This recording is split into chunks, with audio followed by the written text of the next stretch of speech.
Starting from scratch. In America, life is gold. In America, it's never dark. In America, there's lots of money. In America, the girl is happy. Hungarian folk song, 1920s. Immigrants settled all over the United States. Since Western land was cheap, many tried farming. After the Homestead Act was passed in 1862, native-born and immigrant settlers headed west to claim free land. Newcomers liked to live near others who shared their language and religion.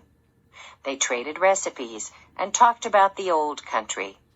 Used to cold weather, people from Sweden and Norway felt at home in the Midwest. The United States became a quilt of immigrants. Following jobs, they settled in patches. French Canadians moved to New England, near mills that made cloth. The Chinese lived in the West, near railroad tracks they laid. Miners from Europe dug for coal in Pennsylvania. Most newcomers settled in cities. Immigrants helped make cities big and bustling.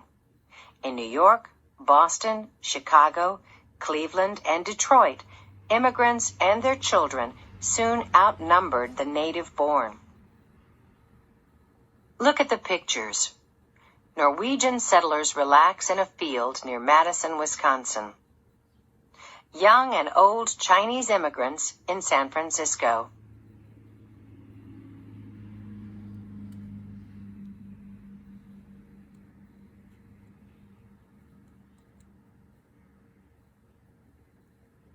Even in cities, people from the same country stuck together. Many cities had a Little Italy or a Chinatown. These neighborhoods were like tiny nations. Immigrants started newspapers in their own languages. Some families opened food stores. Shoppers could buy German pretzels or Dutch coleslaw.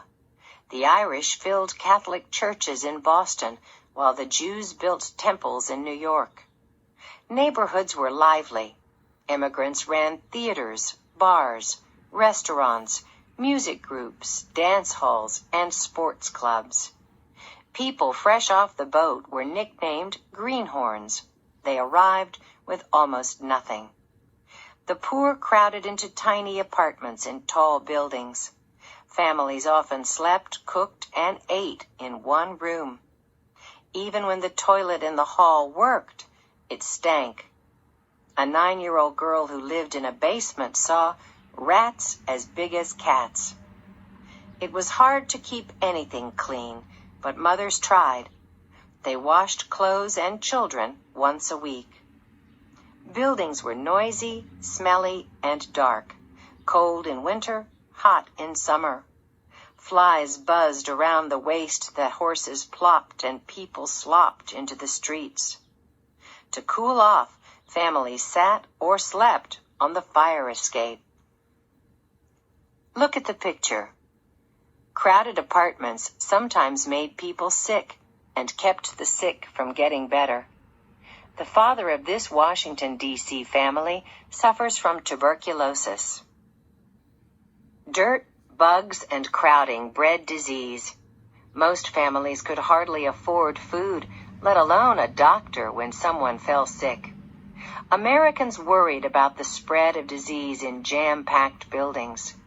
New York finally passed a law requiring fire escapes, running water in each apartment, and a window in each room.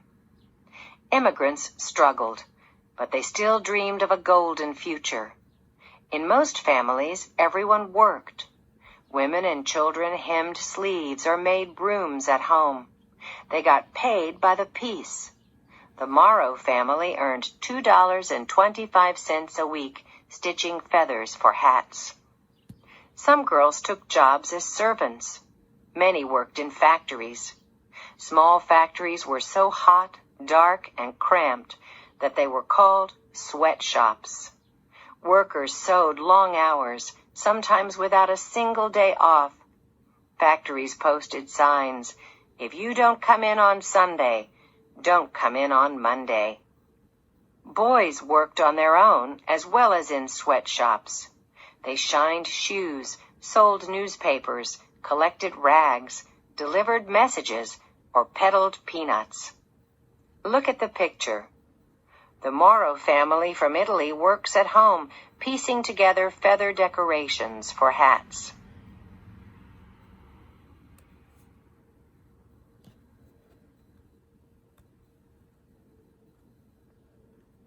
Some immigrants demanded better wages and working conditions. They formed labor unions. Unions organized marches and held strikes.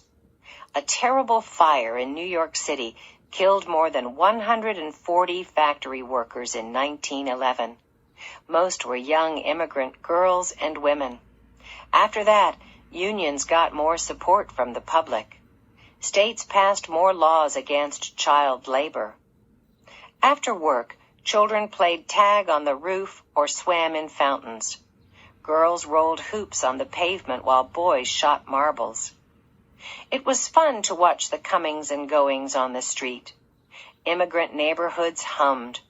Peddlers sang songs about their vegetables. Shopkeepers argued politics. Horses pulled streetcars. With a few pennies, a child could buy a sweet from a Greek candy shop or an orange drink from a Syrian carrying a jug on his shoulder. Look at the picture.